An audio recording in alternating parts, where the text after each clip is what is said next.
ఏ అధ్యాయమో ధ్యానించాం.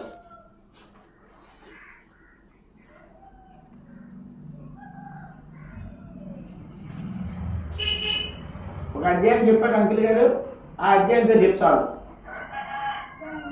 అమ్మా ఎవరు ఇచ్చారా? అందుగా అవును, వెరీ గుడ్. చెప్పలు పట్టడం తిరిగి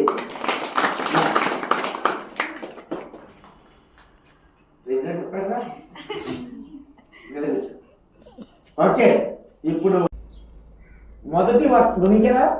మొదటి వర్తమానంలోను రెండవ వర్తమానంలోను ఒక ప్రాంతం గురించి రాయబడి, ఆ ప్రాంతం పేరు ఏంటి? చెప్పండి. ఇంకా ఎంతమందికి వచ్చింది చేయకపోయి కదా? మొదటి వర్తమానంలో నేను టచ్ చేశాను, రెండవ వర్తమానంలో కూడా ఆయన టచ్ చేశాను. ప్రాంతం పేరు, ఊరి పేరు లేదా అమ్మా? చీనాడు. సి కాదు, చీనాడు. వచ్చిందా? ఆది కాండము 11వ అధ్యాయంలో ఉంది. దాని గ్రంథము మొదటి అధ్యాయంలో కూడా ఉంది. కేశవరెడ్డి గారు ఓకే, ప్రైజ్గా చెప్పరా? పొద్దులుంటువా? మళ్ళీ చెప్పు, పెద్ద చెప్పు, మళ్ళీ చెప్పు. ఇప్పుడు ఎవరున్నా నీకు దానియేలు గ్రంథంలో ఎన్ని వచనాలు చదివాము?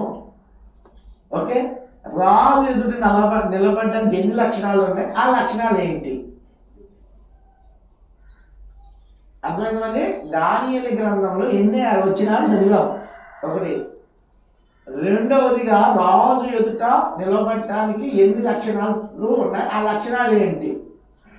సంఖ్య చెప్పాలి, తర్వాత 4 లక్షణాలు చెప్పాలి. ఒరే మగజాతి పడుకోవాలి. చెప్పండి.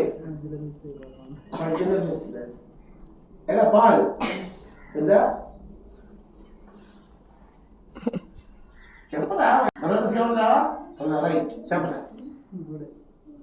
మళ్ళీ అంటున్నాడు పడకూడదనే న్యాయం మన మీద న్యాయం ఉంటుంది. 3 వచనాలు చదివాము. 3 కూర్చోద్దాం. చెప్పరా మాది అమ్మా? 5 వచనాలు. Very good. ఇంకా లక్షణాలు ఎన్ని? ఇశ్రాయేలీయుల రాజ్యం. లక్షణాలు ఎన్ని చూసావు? ఎవరు అక్కడ చూసింది? రాజ్యంలో ముఖ్యులైన వాళ్ళు. 1 లోపంలో లేని సౌందర్యం గలవారు.